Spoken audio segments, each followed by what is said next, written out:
1950 سے پہلے امریکی خاندان کچھ ایسا ہوتا تھا۔ کیپٹلزم یعنی سرمایہ دارانہ نظام نے امریکی عوام کا یہ ذہن بنایا کہ اسکارسٹی ہے، رزق بہت کم ہے، آبادی بہت زیادہ بڑھ گئی ہے، اس لیے 2 بچے، خوشحال گھرانہ، اور پھر خاندان سکڑ گیا۔ اس کے بعد فیمنزم آیا اور اس نے میرا جسم میری مرضی، مائی باڈی مائی چوائس کا نعرہ لگایا اور ابارشن یعنی اسقاط حمل کے قانون بنانے پر زور دیا۔ اس کے بعد کیا ہوا؟ خاندان مزید سکڑ گیا، بچے آنے سے پہلے ہی قتل کیے جانے لگے اور پھر خاندان ایسا نظر آنے لگا۔ ریشنالٹی اور ڈیزائرز یعنی عقلیات اور خواہشات نفسانی پر بنے معاشرے نے ایکولیٹی یعنی مساوات کا نعرہ لگایا۔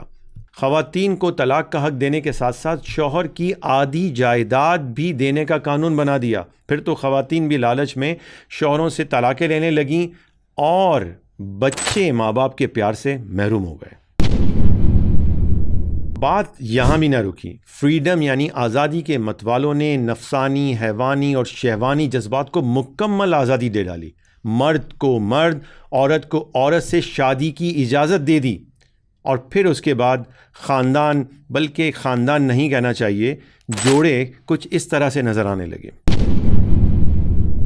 ان تمام آزادیوں اور منمانیوں کا یہ نتیجہ نکلا کہ امریکہ کی نئی نسل اب ایکسٹریم جینڈر آئیڈینٹی کرائسس کا شکار ہے، یعنی وہ اب یہی نہیں جانتے کہ وہ مرد ہیں یا عورت ہیں۔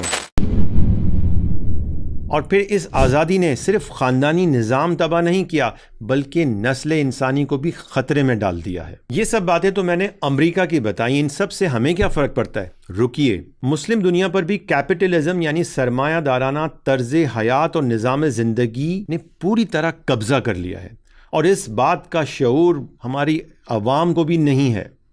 وہ صرف اور صرف کیپٹلزم کو، سرمایہ دارانہ نظام کو معاشی نظام کے چند اصول سمجھتے ہیں، حالانکہ ایسا بالکل نہیں۔ سرمایہ دارانہ نظام یعنی کیپٹلزم ایک مکمل خود مختار نظام ہے، اور اسی نظام کی اہم ترین ویلیو یعنی قدر فریڈم یعنی آزادی ہے، اور یہ آزادی صرف اور صرف اکنامکس یعنی معیشت تک محدود نہیں رہی ہے، بلکہ یہ نفسانی جذبات کے اظہار کے لیے بھی مکمل آزادی کا مطالبہ کرتی ہے، اور بدقسمتی سے آج اسے ہیومن رائٹس بنا دیا گیا ہے۔